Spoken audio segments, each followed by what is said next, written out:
Sir, I don't understand what you mean when you say boosts. Oh, yeah, I think I explained in the last lecture, but so the boost, yeah, that's a very good question. So in special relativity, you have some reference frame, say. Okay, so let's this be a reference frame. Let's call this S. This is x-axis, this is y-axis, this is z-axis, okay? Now, what special relativity tells us is that the physics is unchanged in all inertial reference frames. What is so if S is an inertial reference frame, then what would be another inertial reference frame?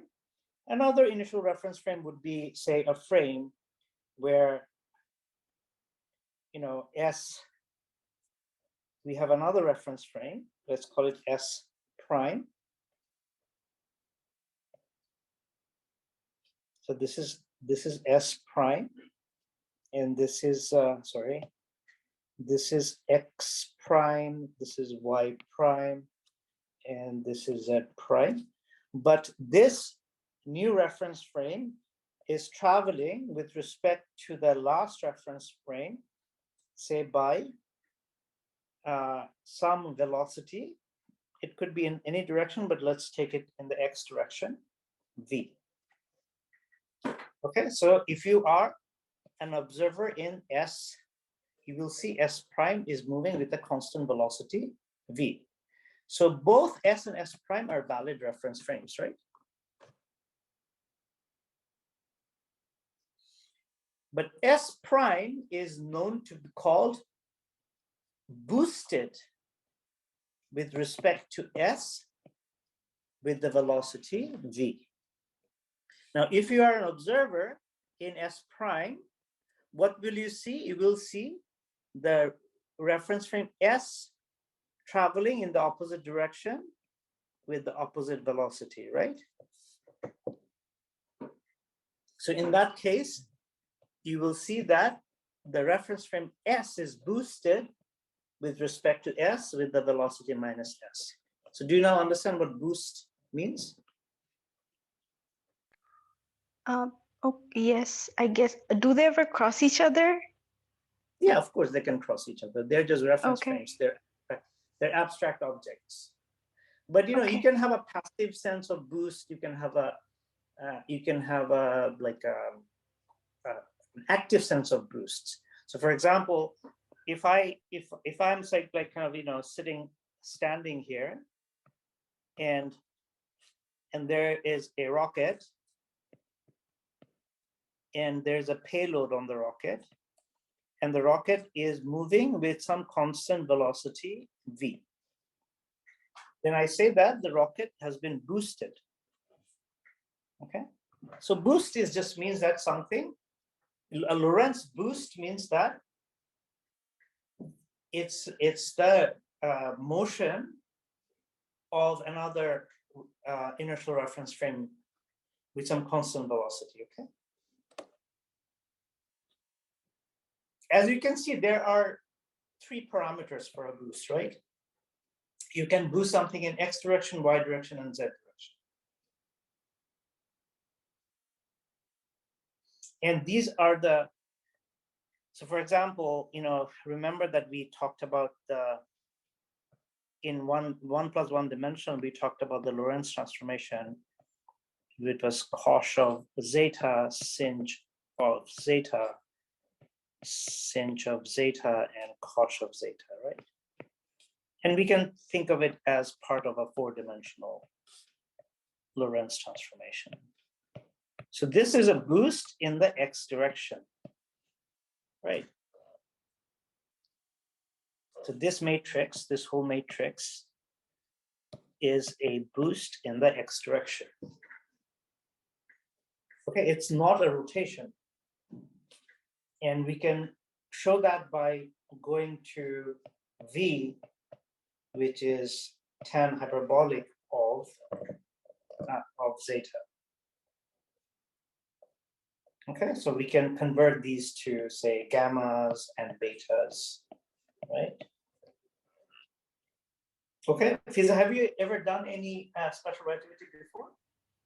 None at all. Yeah, it's probably that's why. We should probably have like maybe a tutorial on special relativity. What do you think? Sure, sir. I think that would be helpful. Okay. Okay, sir. Okay. So any other questions?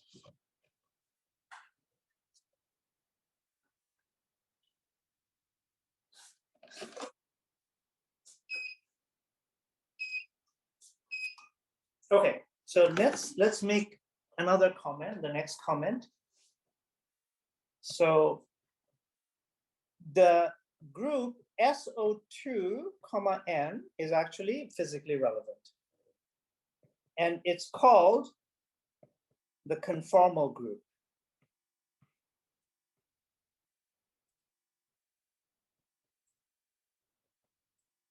In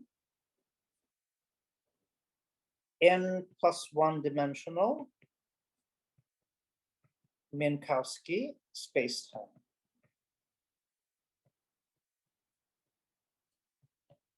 And what it does is that, rotations preserve the length of vectors. The conformal group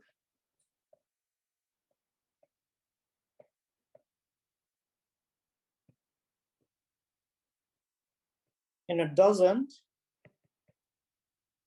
preserve length,